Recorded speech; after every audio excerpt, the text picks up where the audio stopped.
കേരളത്തിൽ ഒരു അസംബ്ലി തെരഞ്ഞെടുപ്പ് കഴിഞ്ഞ് ഇന്ന് 9 ദിവസം പിന്നിടുകയാണ്. സ്വപ്ന സദൃശ്യമായിട്ടുള്ളൊരു ഭൂരിപക്ഷം കിട്ടിയിട്ടും കോൺഗ്രസിന് അതിൻ്റെ മുഖ്യമന്ത്രിയെ നിശ്ചയിക്കാൻ അവരുടെ ഹൈക്കമാൻഡിന് ഇതുവരെ സാധിച്ചിട്ടില്ല. മാത്രമല്ല, മുഖ്യമന്ത്രിക്ക് വേണ്ടിയുള്ള വിഴുപ്പലക്കലുകൾ തെരുവിൽ നടന്നുകൊണ്ടിരിക്കുകയാണ്. ഫ്ലക്സ് ബോർഡ് യുദ്ധങ്ങൾ നടക്കുന്നു, തെരുവിൽ അക്രമങ്ങൾ നടക്കുന്നു. ഒരു പ്രത്യേക വ്യക്തിക്ക് വേണ്ടി പിന്തുണ നൽകിയ MLA-മാർക്ക് മലബാർ മേഖലയിൽ കാലുകുത്താൻ പറ്റാത്ത സാഹചര്യം നിലനിൽക്കുന്നു. ഇത് അങ്ങേയറ്റം അപമാനകരമായിട്ടുള്ള, മുഴുവൻ മലയാളികൾക്കും അപമാനകരമായിട്ടുള്ള സാഹചര്യമാണ്. ഈ സാഹചര്യത്തെ പ്രബുദ്ധ കേരളമേ ലജ്ജിക്കൂ എന്നാണ് പറയാൻ തോന്നുന്നത്. കോൺഗ്രസ് ഈ അവസ്ഥയിലേക്ക് കേരളത്തെ കൊണ്ടുചെന്നെത്തിച്ചിരിക്കുന്നു. BJP നേരത്തെ തന്നെ പറഞ്ഞതാണ്, BJP NDA നേരത്തെ തന്നെ പറഞ്ഞതാണ്, ഇടതുപക്ഷം മാറി വലതുപക്ഷം വന്നതുകൊണ്ട് പ്രത്യേകിച്ചൊന്നും ഗുണമുണ്ടാകാൻ പോകുന്നില്ല. ഇതേ രീതിയിലുള്ള വിഴുപ്പലക്കലുകളും അതോടൊപ്പം തന്നെ അഴിമതിയും അക്രമവും അരാജകത്വവും അത് തന്നെയാണ് നടക്കാൻ പോകുന്നത്. ഇടതും വലതും ഒന്നാണ്, ഒരു മാറ്റവും ഉണ്ടാകാൻ പോകുന്നില്ല എന്ന് BJP തെരഞ്ഞെടുപ്പിന് മുമ്പ് പറഞ്ഞത് അക്ഷരാർത്ഥത്തിൽ അന്വർത്ഥമായിരിക്കുകയാണ് ഈ കഴിഞ്ഞ 9 ദിവസത്തിനുള്ളിൽ. നമുക്കറിയാം, ഇന്ന് കേരളത്തിൽ ഗുരുതരമായിട്ടുള്ള ചില ഭരണപരമായിട്ടുള്ള പ്രതിസന്ധികൾ നേരിടുന്ന സമയമാണ്. സ്കൂളുകൾ തുറക്കാൻ ഇനി കേവലം 2 ആഴ്ച മാത്രമേ ബാക്കിയുള്ളൂ.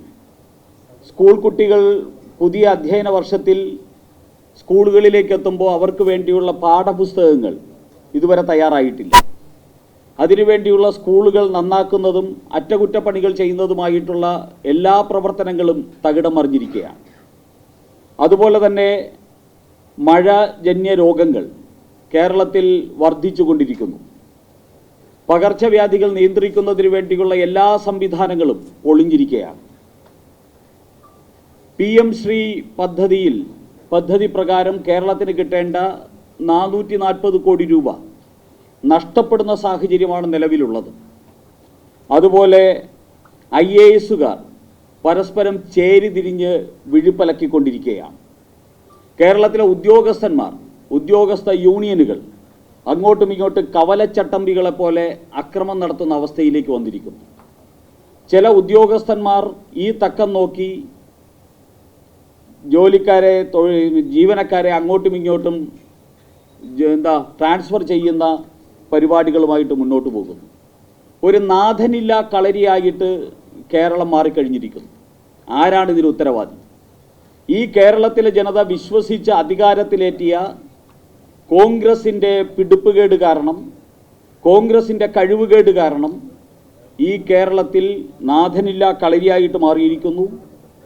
കോൺഗ്രസ് കേരളത്തിലെ ജനതയെ കൊഞ്ഞണം കുത്തി കാണിക്കുന്ന സാഹചര്യമാണ് നിലവിലുള്ളത്. ഇതിനെതിരെ അതിശക്തമായിട്ടുള്ള ജനങ്ങളുടെ അമർഷം ഉണ്ടാകുമെന്ന് BJP പ്രതീക്ഷിക്കുകയാണ്. ഇവിടുത്തെ മുഖ്യമന്ത്രിയെ തിരഞ്ഞെടുക്കുന്നതിനെ സംബന്ധിച്ച് VD വേണോ, KC വേണോ, അതോ ചെന്നിത്തല വേണോ എന്നുള്ളതാണ് ചർച്ച. ആരാണെങ്കിലും ജമായത്തെ ഇസ്ലാമിയുടെ പച്ചക്കൊടി കിട്ടിയാലേ കേരളത്തിലെ മുഖ്യമന്ത്രിയാകാൻ സാധിക്കൂ എന്നുള്ളതാണ് യാഥാർത്ഥ്യം.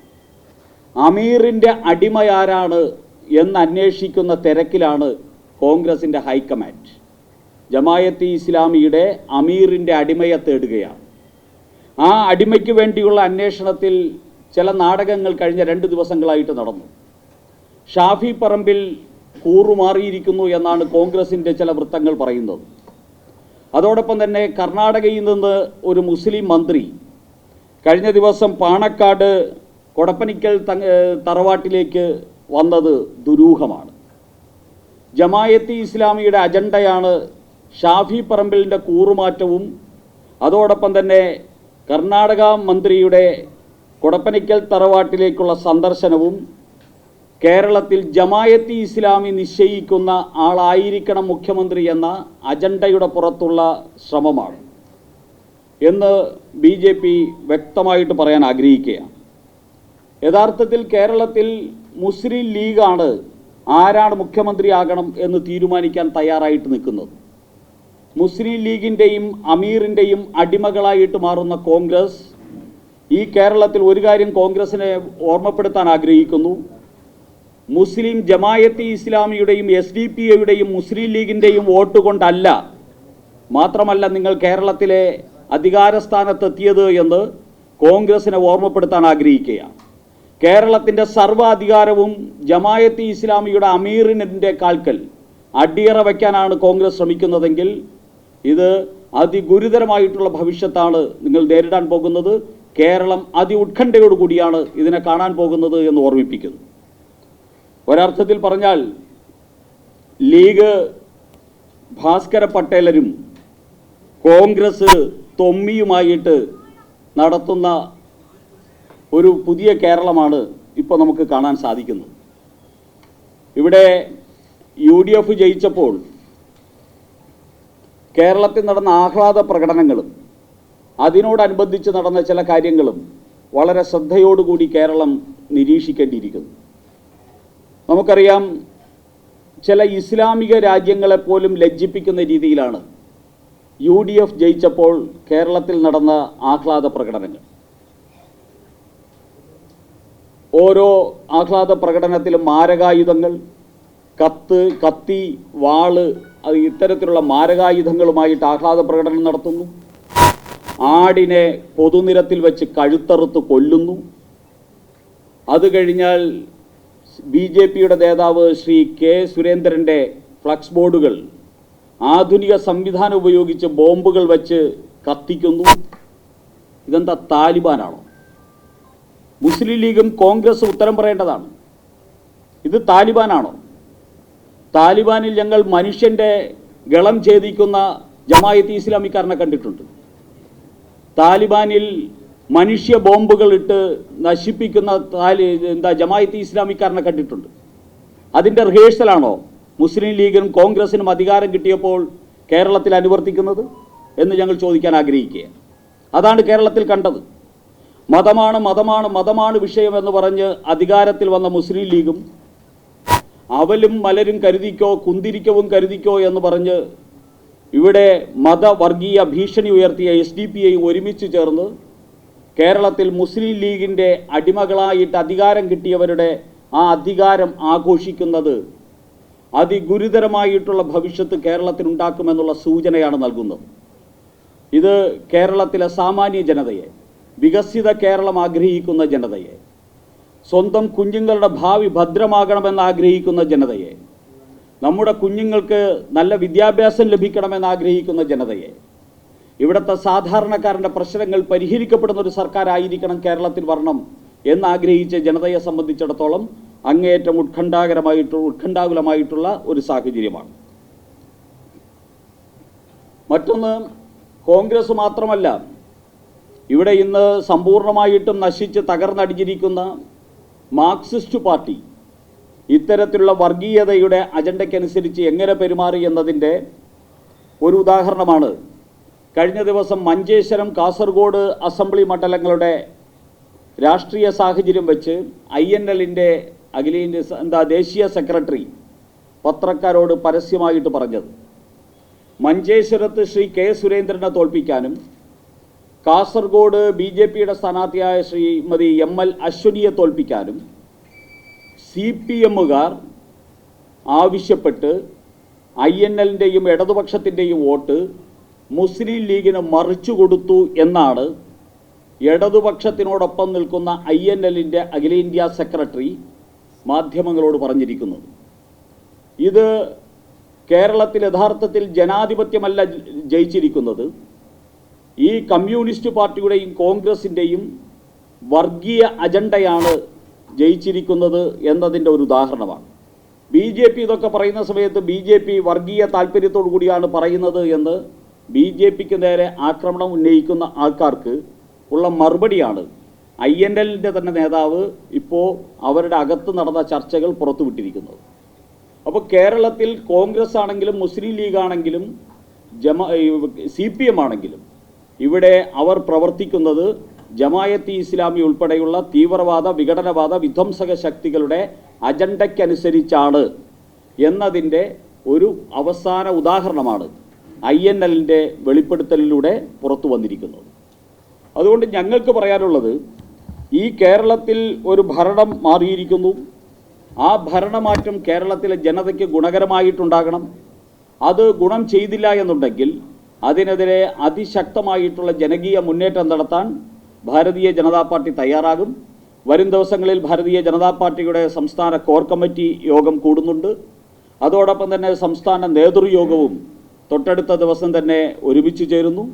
കേരളത്തിലെ തെരഞ്ഞെടുപ്പിനെ സംബന്ധിച്ചുള്ള അവലോകനങ്ങളും അതോടൊപ്പം തന്നെ കേരളത്തിലെ നിലവിലുള്ള രാഷ്ട്രീയ സാഹചര്യങ്ങളിൽ ഭാരതീയ ജനതാ പാർട്ടി എടുക്കേണ്ട നിലപാടുകളും ആ യോഗത്തിൽ ഒരു രൂപം ഉണ്ടാകും എന്നാണ് പ്രതീക്ഷിക്കുന്നത്.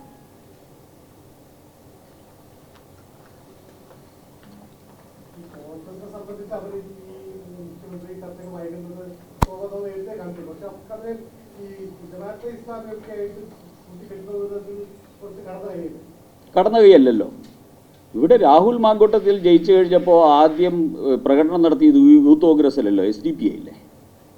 ഇപ്പോൾ അധികാരം കിട്ടിയതിന് ശേഷം ജമായത്ത് ഇസ്ലാമിയുടെ അമീറും അങ്ങനെയുള്ളവരും തന്നെ ഇവിടെ ആര് മുഖ്യമന്ത്രിയാകണമെന്ന് പരസ്യമായിട്ട് പ്രകടിപ്പിക്കുന്ന സാഹചര്യം ഉണ്ടായില്ലേ? മുസ്ലിം ലീഗ് ആര് കേരളത്തിൻ്റെ മുഖ്യമന്ത്രിയാകണമെന്ന് പരസ്യമായി പ്രകടിപ്പിക്കുന്ന സാഹചര്യം ഉണ്ടായില്ലേ? മുസ്ലിം ലീഗ് VD സതീശന് അനുകൂലമാണ് എന്ന സാഹചര്യം വരുന്ന സമയത്ത് അത് KC വേണുഗോപാലിനെ അനുകൂലമാക്കാൻ വേണ്ടിയുള്ള സമയമല്ലേ ഇപ്പോൾ?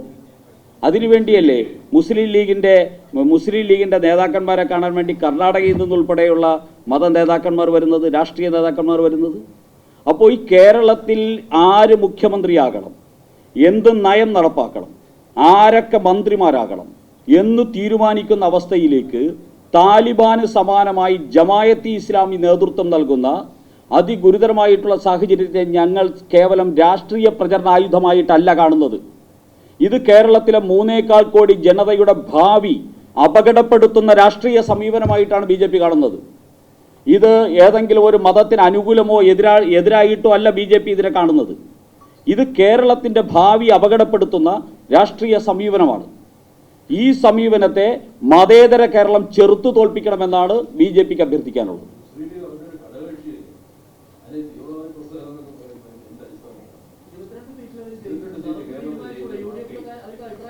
ഞാൻ മുസ്ലിം ലീഗിനെ തീവ്രവാദി സംഘടന എന്ന് പറഞ്ഞിട്ടില്ല. അതൊരു വർഗീയ സംഘടനയാണ്. ആ വർഗീയ സംഘടന ജമായത്ത് ഇസ്ലാമിയുടെ തീവ്രവാദ അജണ്ടയ്ക്കനുസരിച്ച് നീങ്ങുന്ന ഗുരുതരമായിട്ടുള്ള സാഹചര്യം 3.25 കോടി മലയാളിയെ സംബന്ധിച്ചിടത്തോളവും മതേതര കേരളത്തെ സംബന്ധിച്ചിടത്തോളവും അപകടകരമാണ് എന്ന മുന്നറിയിപ്പ് നൽകാൻ വേണ്ടിയാണ് ഞാൻ ഈ സമയം ഉപയോഗിച്ചത്.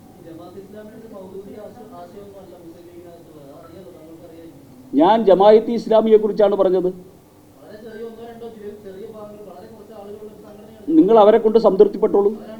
അല്ല, നിങ്ങൾ മൗദൂദീസത്തെയും മാർക്സിസത്തെയും ജമായത്ത് ഇസ്ലാമിയെയും മുസ്ലിം ലീഗിനെയും കൊണ്ട് നിങ്ങൾ സംതൃപ്തപ്പെട്ടോളൂ. ഞാൻ കേരളത്തിലെ 3.25 കോടി മലയാളിയോട് പറയുകയാണ്, അപകടമാണ്, അപകടമാണ്, അപകടമാണ്, മതമാണ് വിഷയം എന്ന് പറയുന്ന തീവ്രവാദികൾ ഈ കേരളത്തിൽ സർവ്വതും നിശ്ചയിക്കുന്ന അവസ്ഥ വന്നാൽ ഇവിടുത്തെ സാമാന്യ മുസ്ലിമിനും ഇവിടുത്തെ ക്രിസ്ത്യൻ സമൂഹത്തിനും ഇവിടുത്തെ ഹിന്ദു സമൂഹത്തിനും ഈ നാട് വികസിക്കണമെന്ന് ആഗ്രഹിക്കുന്ന പൊതുസമൂഹത്തിനും അത് അപകടമാണ് എന്ന് ഞാൻ ആവർത്തിച്ച് പറയാൻ ആഗ്രഹിക്കുന്നു.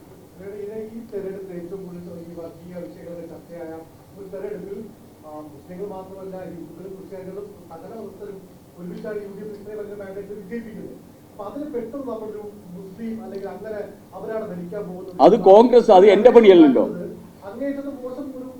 അത് മനസ്സിലാക്കേണ്ടത് കോൺഗ്രസ് ആണ്. കോൺഗ്രസിനിവിടെ വോട്ട് നൽകിയിരിക്കുന്നത് ഇവിടുത്തെ ഹിന്ദുക്കളും ക്രിസ്ത്യാനികളും ഈ നാട് നന്നാകണമെന്ന് ആഗ്രഹിക്കുന്ന നല്ലവരായിട്ടുള്ള മുസ്ലിം തീവ്രവാദികൾ, രാജ്യദ്രോഹികളുമല്ല. SDP-യും ജമായത്ത് ഇസ്ലാമിയും അല്ല. ഇവിടുത്തെ ഈ നാട്ടിൽ നന്നായിട്ട് ജീവിക്കണമെന്ന് ആഗ്രഹിക്കുന്ന മതേതര മുസ്ലിം സഹോദരന്മാരും ഉൾപ്പെടെ വോട്ട് നൽകിയിട്ടാണ് ഞങ്ങൾക്ക് ഇത്രയും MLA-മാരെ കിട്ടിയത് എന്ന് മനസ്സിലാക്കേണ്ട ഉത്തരവാദിത്വം BJPക്കല്ല, കോൺഗ്രസിനാണ്. അതിനെക്കൊണ്ട് ഈ ജമായത്ത് ഇസ്ലാമിയുടെ അമീറിൻ്റെ മുമ്പിൽ അടിയറ വയ്ക്കരുത് എന്നാണ് BJP ആവശ്യപ്പെടുന്നത്. BJPക്ക് അങ്ങനെ ആവശ്യപ്പെടാനുള്ള അധികാരമില്ലേ? വോട്ട് ചെയ്ത് അധികാരത്തിലേറ്റിയ കേരളത്തിലെ സമൂഹത്തിന് കോൺഗ്രസിനോട് നിങ്ങൾ ജമായത്ത് ഇസ്ലാമിയുടെ അമീറിൻ്റെ ഈ കേരളത്തെ കൊണ്ട് അടിയറ വയ്ക്കരുത് എന്ന് പറയാനുള്ള സ്വാതന്ത്ര്യമില്ലേ? ആ സ്വാതന്ത്ര്യം ഞാൻ വിനിയോഗിക്കുന്നു, BJP വിനിയോഗിക്കുന്നു. കുറ്റപ്പെടുത്താൻ പറ്റുമോ? അത് നിങ്ങൾ ഗവേഷണാത്മക പത്രപ്രവർത്തനത്തിൻ്റെ ഭാഗമായിട്ട് ഒന്ന് ചിന്തിച്ചാൽ കണ്ടുപിടിക്കാവുന്നതേ ഉള്ളൂ. ആഗോള ജമായത്ത് ഇസ്ലാമിയുടെ അജണ്ടയെ അന്വേഷിച്ച് കിടക്കാൻ അല്ല, കേരളത്തിലെ അജണ്ടയും ആഗോള അജണ്ടയും തമ്മിൽ അങ്ങ് വിദഗ്ധനാണെങ്കിൽ പറഞ്ഞു തരൂ. എനിക്ക് ജമായത്ത് ഇസ്ലാമിയുടെ ഉള്ളിൽ കയറി അതിൻ്റെ അജണ്ടകൾ മനസ്സിലാക്കാനുള്ള ശേഷി ഇതുവരെ കിട്ടിയിട്ടില്ല. ഓക്കെ, ജമായത്ത് ഇസ്ലാമിയെ നിങ്ങൾ ജമായത്ത് ഇസ്ലാമിയെയും താലിബാനെയും ആഗോള ഭീകരതയും താങ്കൾക്ക് പിന്തുണയ്ക്കാനുള്ള സ്വാതന്ത്ര്യം ഉള്ളതുകൊണ്ടാണല്ലോ ഇതൊരു ജനാധിപത്യ രാജ്യം എന്ന് പറയുന്നത്. അല്ല, നിങ്ങൾ അതിനെ ന്യായീകരിച്ചോളൂ. നിങ്ങൾ ന്യായീകരിക്കുന്നതിനെല്ലാം ഉത്തരം പറയാൻ എന്നെ കിട്ടില്ല. പാർട്ടിയുടെ നിലപാട് ഇന്ന് കേരളത്തിലെ പൊതുസമൂഹത്തിന് കാണുന്ന സാഹചര്യങ്ങളുടെ അടിസ്ഥാനത്തിലും ഞങ്ങൾ മനസ്സിലാക്കുന്ന രാഷ്ട്രീയ സാഹചര്യത്തിൻ്റെ അടിസ്ഥാനത്തിലും ഈവൻ കോൺഗ്രസ്സുകാർ മനസ്സിലാക്കുന്ന രാഷ്ട്രീയ സാഹചര്യം, കോൺഗ്രസ്സുകാരായിട്ടുള്ള ആൾക്കാർ, നിങ്ങൾ കോൺഗ്രസ്സുകാരോട് വ്യക്തിപരമായിട്ട് സംസാരിക്കുക. കോൺഗ്രസ്സുകാർ പറയുമല്ലോ ജമായത്ത് ഇസ്ലാമിയും മുസ്ലിം ലീഗും മാത്രമല്ല ഈ കോൺഗ്രസിന് അധികാരത്തിലേറ്റിയിരിക്കുന്നതെന്ന് കോൺഗ്രസ്സുകാർ കേരളത്തിൽ പറയുന്നുണ്ടല്ലോ. കോൺഗ്രസ്സുകാർ പറയുന്നില്ലേ? നിങ്ങൾ അവരോട് വ്യക്തിപരമായിട്ട് ചോദിക്കുക.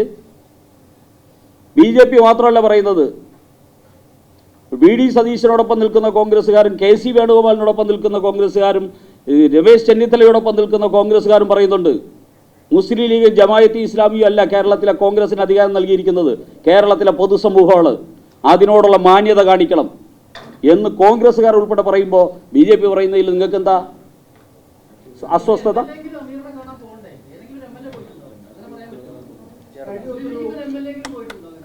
കോൺഗ്രസിന്റെ ഒരു യുവ MLA പറഞ്ഞതിന് അദ്ദേഹം അനുഭവിക്കുന്നത് കണ്ടല്ലോ. ശരി,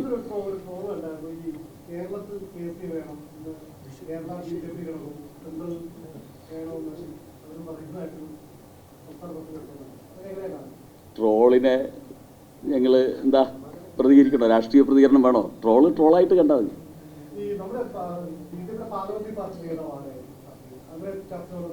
അല്ല, അതിനെക്കുറിച്ചൊന്നും തീരുമാനിക്കാറായിട്ടില്ല. ആദ്യം നമുക്കൊരു മുഖ്യമന്ത്രി കിട്ടട്ടെ, ഒരു പ്രതിപക്ഷ നേതാവിനെ കിട്ടട്ടെ. ആ സമയത്ത് സ്വാഭാവികമായിട്ട് പാർട്ടിയുടെ 3 പേരിൽ ആരെങ്കിലും ഒരാൾ പാർലമെൻറ്റ് പാർട്ടി ലീഡർ ആയിക്കോളും. ഞങ്ങളെ സംബന്ധിച്ച് ഞങ്ങൾ കേരളത്തിൽ ഇന്ത്യയിൽ BJP ഭരിച്ച ഒരു സ്ഥലത്തും ഭരണവിരുദ്ധ വികാരം ഉണ്ടായില്ല, ഭരണാനുകൂല വികാരമാണ് ഉണ്ടായിരുന്നത്. Point number 1. ഞങ്ങൾക്ക് കിട്ടിയ എല്ലാ സ്ഥലത്തും മുഖ്യമന്ത്രിമാർ സത്യപ്രതിജ്ഞ ചെയ്തു കഴിഞ്ഞു. ആസാമിൽ ഇതാ ചെയ്തു കഴിഞ്ഞു. അവിടെയൊക്കെ ഭരണവും ആരംഭിച്ചു കഴിഞ്ഞു. ഞങ്ങൾക്ക് അധികാരം തന്നു കഴിഞ്ഞാൽ എങ്ങനെയാണ് ഞങ്ങൾ മുന്നോട്ട് പോവുക എന്നും, കോൺഗ്രസ് എന്ന് പറഞ്ഞ് അസ്തമിക്കാൻ പോകുന്ന അധപ്പതിച്ച ഒരു കോൺഗ്രസ്സിന് അധികാരം കൊടുത്താൽ അവരെങ്ങനെയാണ് കൊണ്ടുപോകുന്നത് എന്നതും ഇന്ന് രാജ്യത്തിന് ബോധ്യമായിക്കൊണ്ടിരിക്കുന്ന ദിവസങ്ങളാണ് ഈ കഴിഞ്ഞ 8-9 ദിവസങ്ങൾ. അത് രാജ്യത്തിനും കേരളത്തിനും ബോധ്യമായിക്കൊണ്ടിരിക്കുകയാണ്. ഓക്കെ, എല്ലാവർക്കും നന്ദി, നമസ്കാരം. വിട്ടുവീഴ്ചയില്ലാത്ത നിലപാടുകളുമായി ദേശീയതയുടെയും സമാജത്തിൻ്റെയും ശാക്തീകരണത്തിനു വേണ്ടി തത്വമയിയുടെ ജൈത്രയാത്ര തുടരുകയാണ്. യൂട്യൂബിൽ മാത്രം തത്വമയിക്ക് 10 ലക്ഷം സബ്സ്ക്രൈബേഴ്സിലേക്ക് എത്താൻ ഏതാനും ചുവടുകൾ മാത്രമാണ് ബാക്കി. മറ്റ് സോഷ്യൽ മീഡിയ പ്ലാറ്റ്ഫോമുകളിലും തത്വമയിയുടെ നിറസാന്നിധ്യം തുടരുകയാണ്. ഈ അവസരത്തിൽ ഞങ്ങൾക്ക് നിങ്ങളോടുള്ള അഭ്യർത്ഥന ഞങ്ങളോടൊപ്പം നിൽക്കുക എന്നുള്ളതാണ്. നിങ്ങൾ ഉപയോഗിക്കുന്ന ഏത് സോഷ്യൽ മീഡിയ പ്ലാറ്റ്ഫോം ആണെങ്കിലും ഞങ്ങളുടെ വരിക്കാരാകുക, ഞങ്ങളെ സബ്സ്ക്രൈബ് ചെയ്യുക, നിങ്ങളുടെ സുഹൃത്തുക്കളിലേക്ക് തത്വമയിയുടെ ഈ സന്ദേശം പ്രചരിപ്പിക്കുക. ഞങ്ങളോടൊപ്പം നിൽക്കൂ, രാഷ്ട്രത്തോടൊപ്പം നിൽക്കൂ, ദേശീയതയ്ക്കൊപ്പം സഞ്ചരിക്കൂ.